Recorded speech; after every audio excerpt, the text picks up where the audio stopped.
राजू ठेठ की हत्या को लेकर पूरे प्रदेश में उबाल है और पूरे प्रदेश की राजनीति भी गरमाई हुई है और यह जानकारी लोग जानने का प्रयास कर रहे हैं कि आखिर ये पूरा घटनाक्रम हुआ कैसे।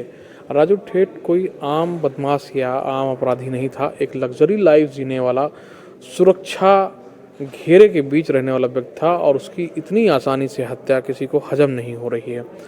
तो आखिर ये पूरा घटनाक्रम कैसे हुआ और कैसे उसकी हत्या हुई, कैसे उसकी प्लानिंग की गई, दो महत्वपूर्ण बातें निकल कर सामने आई हैं कि कुछ दिन पूर्व मार्च के आसपास राजधानी की पुलिस यानी जयपुर की पुलिस ने कुछ ऐसे व्यक्तियों को से पकड़ा था जिनके पास मादक पदार्थ थे और उन्होंने कहा कि मादक पदार्थों के माध्यम से वो पैसा निकालना चाह रहे हैं जिससे वो राजू ठेठ की हत्या कर सके।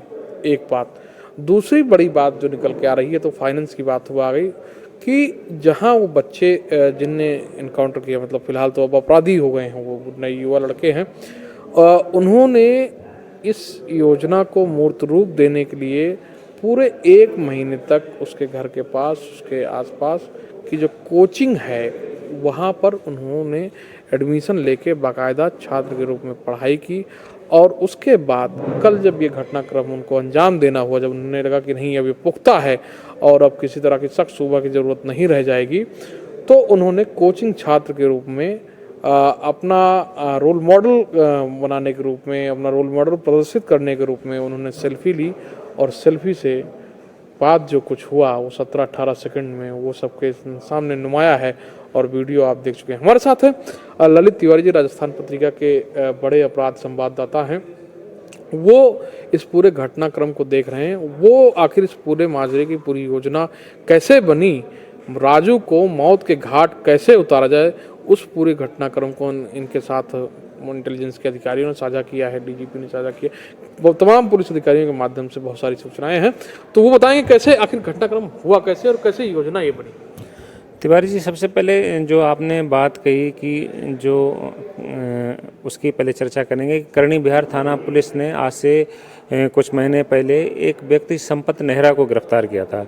संपत नेहरा से पूछताछ की जब पुलिस ने तो उसने चौंकाने वाली खुलासे की। उसने कहा कि उसे जो अवैध मादक पदार्थ की तस्करी कर रहा है उसे रुपयों और पैसों की बहुत ज़्यादा ज़रूरत है, वो पैसे रुपए इकट्ठे करना चाहता है। इसके पीछे उसका मकसद उसने बताया कि वह राजू ठेठ को मारना चाहता है। राजू ठेठ को मारने के लिए उसे बहुत सारे हथियार लेने की ज़रूरत है और ख़ुद इतना सक्षम होना ज़रूरत है। उसके अलावा अपनी गैंग बनाने के लिए उसे बहुत सारे पैसों की ज़रूरत है।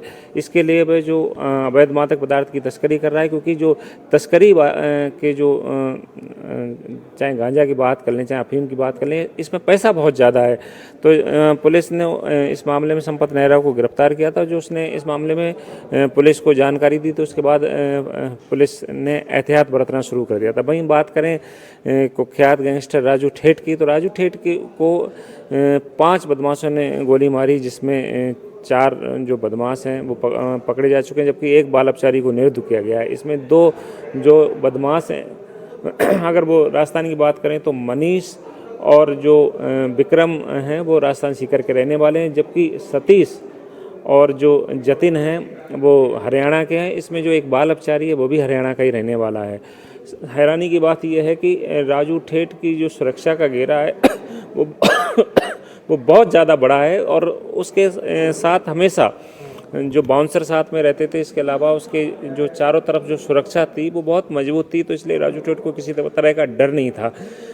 इन आरोपियों ने राजू ठेठ को मारने के लिए करीब 1 महीने पहले जो है ना पूरी घेराबंदी की। इसके लिए वो कोचिंग छात्र बनकर जाते और वहाँ बैठ के रैकी करते रहते थे। राजू ठेठ के उनको हर एक घटनाक्रम का पता था, कौन इनसे मिलने आता है, कौन इनसे मिलने जाता है। इसके अलावा राजू ठेठ बाहर किस तरह से निकलता है, तो उसने जब इन गैंग मेंबरों के साथ उन्होंने काफ़ी सम्मेलन भी बनाया, मतलब उनसे काफ़ी परिचय भी मुझे लगता है बनाया इस तरह जी।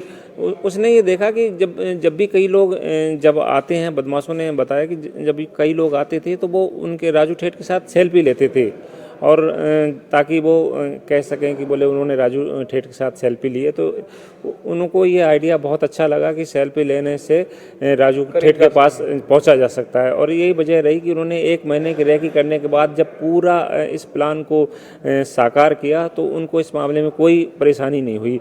उन्होंने राजू ठेठ को बाहर बुलाया और उनसे कहा कि सर हम आपके साथ फ़ोटो खिंचवाना चाहते हैं, हम छात्र हैं, हमारी ऐसी इच्छा है। राजू ठेठ ये सुनकर उनके साथ सेल्फी फ़ोटो खिंचाने लगा। तभी दूसरे बदमाश ने जो विदेशी हथियार था उसको निकाल के 3 फायर कर दिए। इसके बाद बदमाश कुछ दूर आगे तक गए। उसके बाद वापस लौट के करीब 54 गोलियां राजू ठेठ के शरीर में उतार दी। तो कहने का सार ये है कि ये जो प्लानिंग है बहुत सोची समझी रणनीति के तहत है। पुलिस अब इसके पीछे का मकसद लौट कर प्रयास आके रही है। मारने का मतलब इसमें संशय ये दिख रहा है कि लौट के आके मारा है जिस तरह, तो इट मींस दैट कि मुझे लगता है कि उस बीच किसी से ऑर्डर आया होगा कि नहीं 3 गोली में नहीं मारा होगा तो मारो पूरी गोलियां। जी बिल्कुल, वो पूरा ये सुचारू रूप से देखना चाहते थे कि कहीं इसकी सांस तो नहीं आ रही। इसके पीछे मकसद उनका यही था कि उनके हत्या करना ही मकसद था कि ये पूरी तरह से मर जाना चाहिए।